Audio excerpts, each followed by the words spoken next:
How's it? Welcome back to the channel. It's awesome to have you here. Well, today we're going to look at 3 skills that great photographers employ every single day, which you can too, to help you take your photographs to the next level. We're going to start with such an underrated skill, but a really easy one, and that is awareness. You can practice this every single day, irrespective of whether or not you have a camera, by simply looking around you.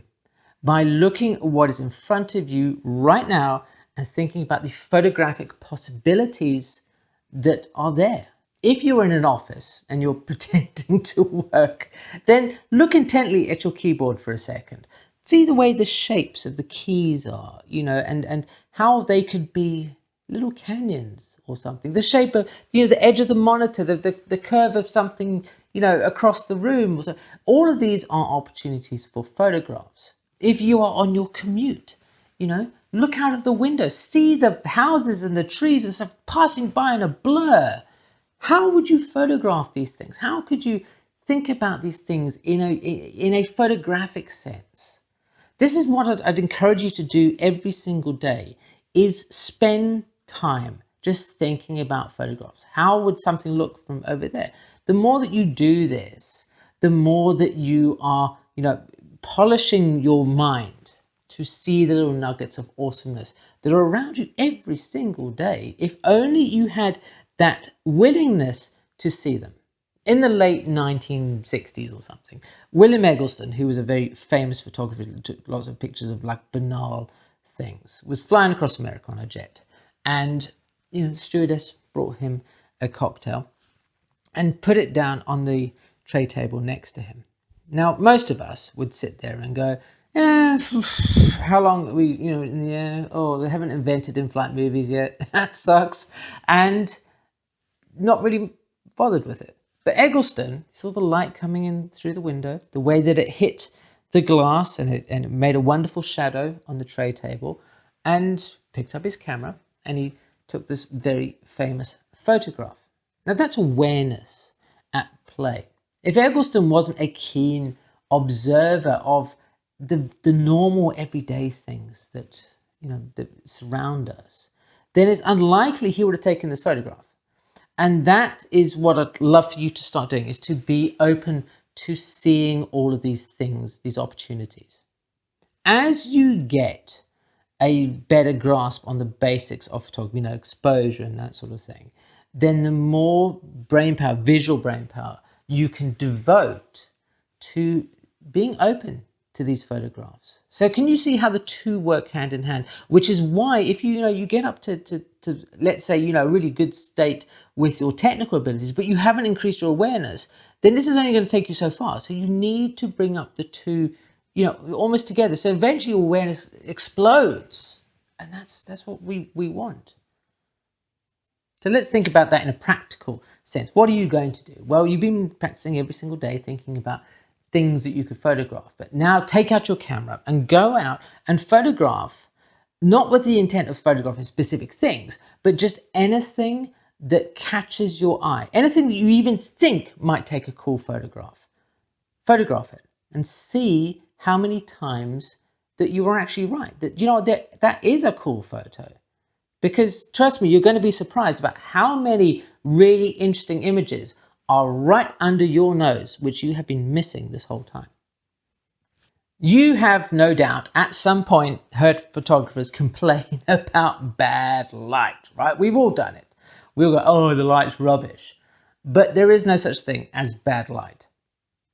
There is light that's wrong for the type of photograph that you're trying to take. If you're looking to do golden hour landscapes and stuff, and golden hour light is quite pretty, I would concede that, right?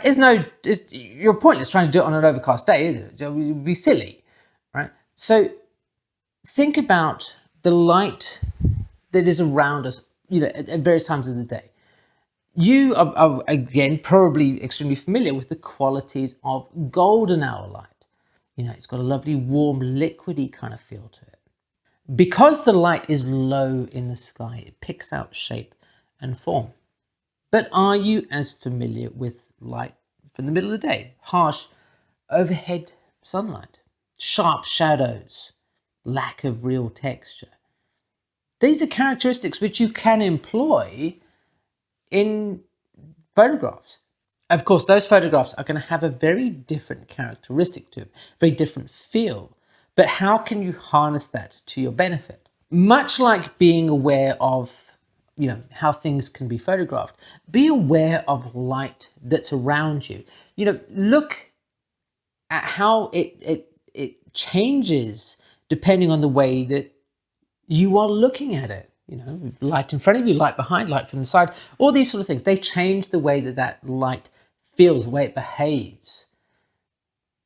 These are these little secrets that people never really tell you, but this is what separates the average photograph from the really good, wow, amazing images. And that's what we want to do.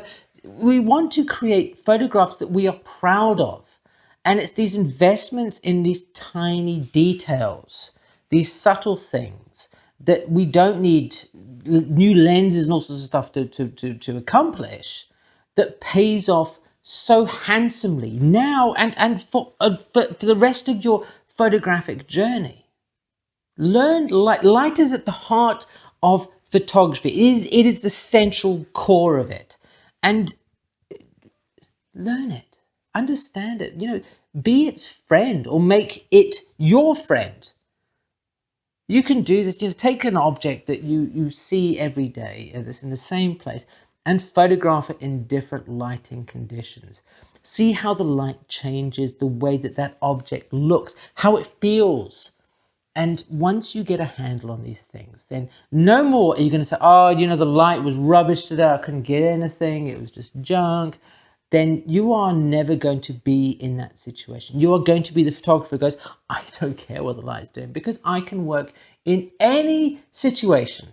I don't need to lean on golden light to make my photographs awesome. We're going to go revisit our friend William Eggleston here. And, it's fair to say he is a divisive photographer, right? So, either you love him or you hate him. But the one thing that I'm fairly confident that we do know is that he probably doesn't care what you think about his work either way. And let's channel some of that into your photography. And why does that matter if you don't care what other people think? When you stop thinking about what other people think about your work, then you take off the shackles, take off that yoke that holds you down because you are worried about sticking your head above the parapet of not being the same as everybody else. And that could be a scary thought, right? But you can be brave. Be brave and go out there, create photographs, try things out that you may never have done if you weren't, grasping that nettle. Photographing a landscape in the middle of their day. Most landscape photographers tell you you're crazy. Robert Adams could do it. Why can't you? It is also crucial that you celebrate. Yes, celebrate all your achievements. Doesn't matter how small they are. They don't have to be grandiose, award-winning stuff. If you went out and you went, you know what? I have taken 10 photographs today and I really like 5 of them.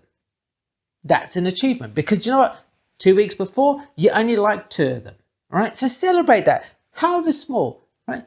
You're in this because you enjoy photography, you enjoy the process. And if you're not celebrating the little wins, then how are you enjoying it? So, be mindful that you are always looking to improve and, that you are seeking advice about how to improve as well. But take a time to give yourself a pat on the back and say, I did a good job today. Yay me, that's awesome. And I'm proud of what I did. I don't care what anybody else thinks. It will make you such a freer and happier photographer. And a freer, happier photographer is one who is willing to experiment, to try and just see what happens. If you'd like to take this one step further, then I have a little assignment that you can do to see how brave you really are. And this is to find somebody whose opinion you value. Right? And they could be a photographer, they may not be a photographer, it doesn't really matter. but show them 3 of your images and ask them for honest feedback about whether they like them or not. You know, what they don't like about the image, what they do like about it, you know, what would they change? And you, as a photographer, are not allowed to say anything. You're not allowed to give justification for the photographs. You're not allowed to say why this is that or the next thing, because I want you to divorce yourself from what other people think about your images. Because what really matters first and foremost is what you think of them and how you can recognize what may need to improve in that. Things that you may not have seen. Now, I know we said we would do like 3 things, but actually I've got 4 for you because you're awesome. So I thought I would share this one. Also, it's a really kind of fun, kind of cool way of improving your photography. And that is, rather unsurprisingly, is to look at as much photographs and visual stimuli as you possibly can.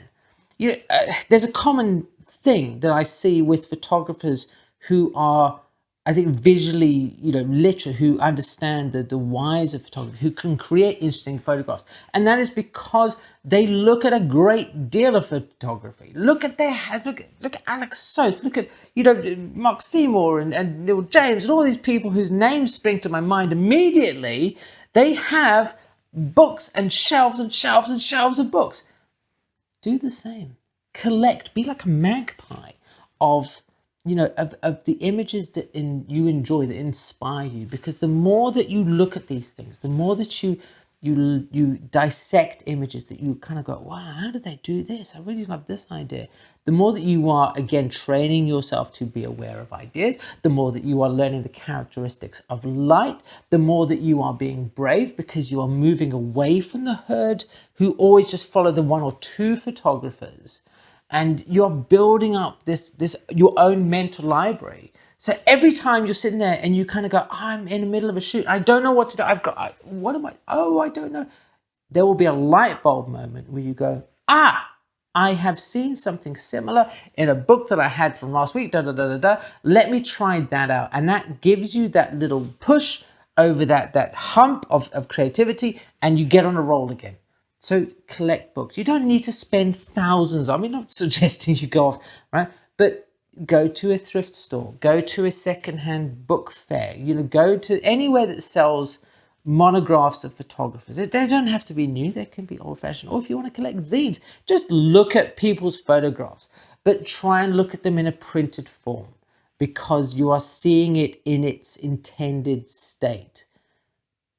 Every month, do this, and I guarantee your photography will improve. And that is one of the things that all great photographers are so into, is looking at the work of other photographers who they are inspired by. While it's important that we create work specifically for ourselves, you know, we do like to have other people see it, don't we, right? And if you'd like to have your images stand out from the sea of all the other photographs on the internet, then I would suggest you watch this video over here. Thank you ever so much for watching, and I'll see you again soon.